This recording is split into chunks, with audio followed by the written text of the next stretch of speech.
Hi friends, welcome to Mira's Kitchen. இப்போ நம்ம ஒரு ஹெல்த்தியான தோசை பச்சை பயிரும் ராகி வச்சு ஒரு ஹெல்த்தியான தோசை கிறிஸ்பியாக இருக்க தோசை எப்படி செய்யறதுன்னு பார்க்கலாம். இது பெரியவங்களும் சின்னவங்களுக்கும் சாப்பிடலாம். சுகர் உள்ளவங்களுக்கு சுகர் கண்ட்ரோல் ஆகும் இந்த தோசையை சாப்பிட்டா. அப்போ எப்படி செய்யறதுன்னு பார்க்கலாம். வாங்க வீடியோக்குள்ளே போகலாம். அதுக்கு முன்பு பார்க்காதவங்கலாம் புதுசாக இருக்கிறவங்க என்னோட சேனலை சப்ஸ்கிரைப் பண்ணிக்கோங்க. இப்போ ஒரே அளவு பச்சை பயிரும் ராகியும் நல்ல 4 வாட்டி கழுவி நல்ல தண்ணியில் ஊற வைங்க. நைட்டே ஊற வச்சா இல்லாட்டி பகல் ஊற வச்சாக்கா 4 மணி நேரம் அது அட்லீஸ்ட் ஊறணும். இப்போ ஒரு மிக்ஸி ஜார் எடுத்து அதில் தண்ணியை ஆட் பண்ணி கொஞ்சம் 1 ஸ்பூன் ஜீரகம், பின்ன சின்ன துண்டு இஞ்சி, பச்சை மிளகா கூட உங்களுக்கு ஆட் பண்ணிக்கலாம். பிள்ளைங்க சாப்பிட்ற காரம் நான் பச்சை மிளகா ஆட் பண்ணலை. இப்போ அது போட்டுட்டு நல்லா தண்ணி ஊற்றி நல்லா நைஸாக அரைச்சிக்கோங்க. நம்ம தோசைக்கு அரைக்கிற மாதிரி அந்த பதத்தில் நல்லா நைஸாக அரைக்கணும். கொஞ்சம் உப்பு ஆட் பண்ணிக்கோங்க அதில்.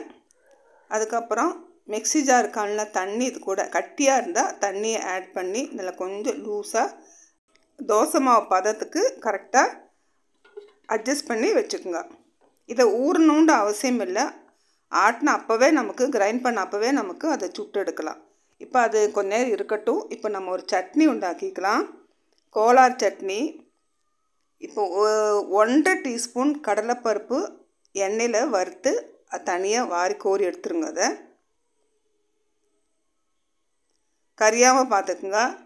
பின்ன அதே எண்ணெயில் 2 டீஸ்பூன் நிலக்கடலை, அதையும் இது தோலாக இருந்தாலும் பரவாயில்ல, நீங்கள் அப்படியே வறுத்து அதையும் தனியாக எடுத்து மாற்றி வச்சுக்கோங்க.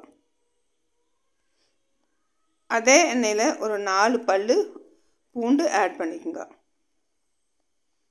அது லேசாக அதையும் வதக்கிக்குங்க.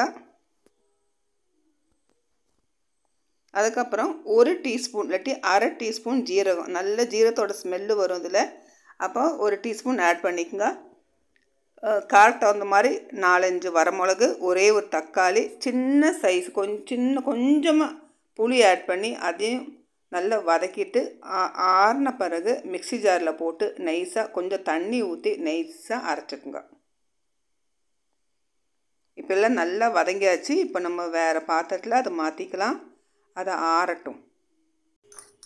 இப்போ நல்லா ஆறியாச்சு. இப்போ நம்ம மிக்ஸி ஜாரில் ஆட் பண்ணிவிட்டு ஒரு வாட்டி கொரகொரோன்னு அரைச்சிங்க. உப்பு ஆட் பண்ணிவிட்டு கொரகொரோன்னு அரைச்சிட்டு அதுக்கப்புறம் தண்ணி ஊற்றி நல்லா நைஸாக அரைச்சிக்குங்க. இந்த உப்பு ஆட் பண்ணிக்கோங்க. தேவைக்கு தகுந்த மாதிரி உப்பு நீங்கள் ஆட் பண்ணிக்கோங்க. இப்போ ஒரு வாட்டி இப்படி கொரகொரன்னு அரைச்சிட்டு அதுக்கப்புறம் தண்ணி ஊற்றி நல்லா நைஸாக அரைச்சிக்கோங்க. வேறு பாத்திரத்தில் மாற்றிட்டு இப்போது ஃப்ரை பேனில் கொஞ்சம் எண்ணெய் ஊற்றி கடுகு கருவேப்பிலை போட்டு பொரிஞ்ச பிறகு இந்த சட்னியோட மேலே ஆட் பண்ணிக்கோங்க. அப்போ நம்ம சட்னி ரெடி.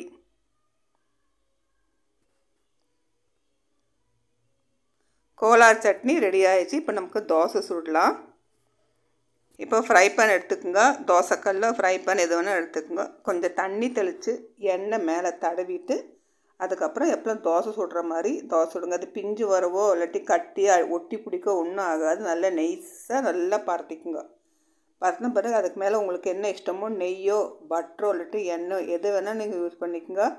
மூடி வச்சு வேகட்டும். இப்போ திறந்து பார்க்கும்போது தன்னால் அது தோசைக்கல்லேருந்து எலும்பி வரும். நல்ல மொறுன்னு இருக்கும். வேறு பாத்திரத்தில் மாற்றிக்கலாம். அதே மாதிரி நம்ம மற்ற மாவையும் உங்களுக்கு என்ன அளவு தோசை வேணுமோ அந்த அளவுக்குள்ளே தோசையெல்லாம் சுட்டு எடுத்துங்க. நம்மள்ட்ட சூப்பரான ஹெல்த்தியான ராகி பச்சை பயிர் தோசை ரெடி ஆயாச்சு. பெரியவங்க சின்னவங்கெல்லாம் நல்லா சாப்பிட்லாம். இந்த வீடியோ பிடிச்சிருந்தா லைக் பண்ணுங்கள், ஷேர் பண்ணுங்கள். அடுத்த வீடியோவில் புதிய ரெசிபியோடு பார்க்கலாம். பாய்.